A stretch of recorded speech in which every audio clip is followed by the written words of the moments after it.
महाभारत में धृतकीर्णा के समय युधिष्ठिर ने द्रौपदी को दांव पर लगा दिया और दुर्योधन की ओर से मामा शुक्नी ने द्रौपदी को जीत लिया। उस समय दुशासन द्रौपदी को बाल पकड़कर घसीटते हुए सभा में ले आया। जब वहां द्रौपदी का अपमान हो रहा था तब भीष्म पितामह, द्रोणाचार्य, विदुर जैसे न्यायकार और महान लोग भी बैठे थे, लेकिन वहां मौजूद सभी बड़े दिग्गज मुंह झुकाए बैठे ही रह गए। द्रौपदी को जब घसीट कर लाया जा रहा था तब भी द्रौपदी को यह भाव नहीं था कि मेरा चीरहरण होने वाला है। जब दुशासन ने भरी सभा में द्रौपदी की साड़ी उतारने के लिए कहा गया तब द्रौपदी को यह बात का एहसास हुआ कि संकट बड़ा है। तब उस वक्त अपने सबसे प्रिय सखा भगवान श्री कृष्ण का नाम पुकारा। हरि हरि अभ्यम श्री कृष्ण अभ्यम। उद्धव गीता या उद्धव भगवत में श्री कृष्ण के सखा उद्धव इनसे इन संबंध में कई सवाल करते हैं। आओ जानते हैं श्री कृष्ण उद्धव का संवाद को। उद्धव कहते हैं, हे श्री कृष्ण, आप पांडव के आत्मीय प्रिय मित्र थे। आजाद बंधन के रूप में उन्होंने सदा आपका पूरा भरोसा किया। कृष्ण, आप महान ज्ञानी हैं। आप भूत, वर्तमान एवं भविष्य के ज्ञाता हैं, किंतु आपने सच्चे मित्र का जो परिभाषा दी है, क्या आपको नहीं लगता है कि आपने उस परिभाषा के अनुसार कार्य नहीं किया है?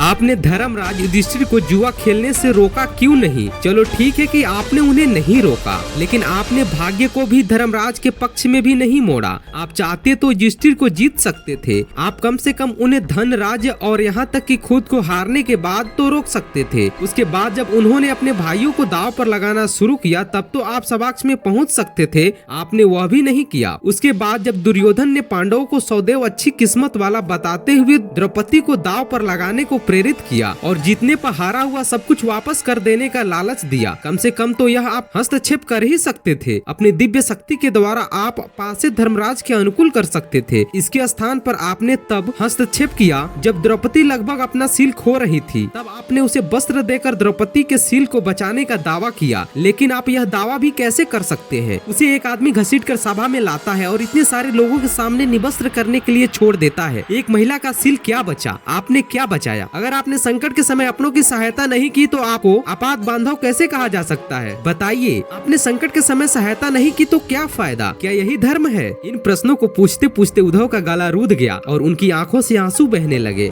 भगवान श्री कृष्ण मुस्कुराते हुए बोले, प्रिय उद्धव, यह सृष्टि का नियम है कि विवेकवान ही जीतता है। उस समय दुर्योधन के पास विवेक था, धर्मराज के पास नहीं। यही कारण रहा कि धर्मराज पराजित हुए। उद्धव को हैरान परेशान देखकर कृष्ण जी आगे बोले, दुर्योधन के पास जुआ खेलने के लिए पैसे और धन तो बहुत था, लेकिन उसे पासों का खेल खेलना नहीं आता था। इसीलिए उसने अपने मामा शुक्नी का धृतकीर्णा के लिए उपयोग किया। यही विवेक है। धर्मराज भी इसी प्रकार सोच सकते थे और अपने चचेरे भाई पेशकश कर सकते थे कि उनकी तरफ से मैं खेलूंगा। जरा विचार करो कि अगर शकुनी और मैं खेलता तो कौन जीतता? पासे के अंक उसके अनुसार आते या मेरे अनुसार? चलो इस बात को जाने दो, उन्होंने मुझे खेल में शामिल नहीं किया। इस बात के लिए उन्हें क्षमा किया जा सकता है, लेकिन उन्होंने विवेक शून्यता से एक और बड़ी गलती की, और वह यह है कि उन्होंने मुझे प्रार्थना की कि मैं तब तक सभाकक्ष में ना जाऊं जब तक मुझे बुलाया न जाए, क्योंकि वे अपने दुर्भाग्य से खेल मुझसे छुप कर खेलना चाहते थे। वे नहीं चाहते थे कि मुझे मालूम पड़े कि वे जुआ खेल रहे हैं। इस प्रकार उन्होंने मुझे अपनी प्रार्थना से बांध दिया। मुझे सभाकक्ष में आने के लिए अनुमति नहीं थी। इसके बाद भी मैं कक्ष के बाहर इंतजार करता रहा कि अब कोई बुलाता है। भीम, अर्जुन, नकुल और सहदेव सब मुझे भूल गए, बस अपने भाग्य और दुर्योधन को कोसते रहे। अपने भाई के आदेश पर जब दुशासन द्रौपदी को बाल पकड़कर घसीटता हुआ सभाकक्ष में लाया, द्रौपदी अपनी सामर्थ्य के अनुसार जूझती रही, तब भी उसने मुझे नहीं पुकारा। उसकी बुद्धि तब जागृत हुई जब दुशासन ने उसे निवस्त्र करना प्रारंभ किया। जब उसने स्वयं पर निर्भरता छोड़कर हरि हरि अभ्यम कृष्ण अभ्यम की गुहार लगाई, तब मुझे उसके सील की रक्षा का अवसर मिला। जैसे ही मुझे पुकारा गया, मैं अवलंब पहुँच गया। अब इस स्थिति में मेरी गलती बताओ।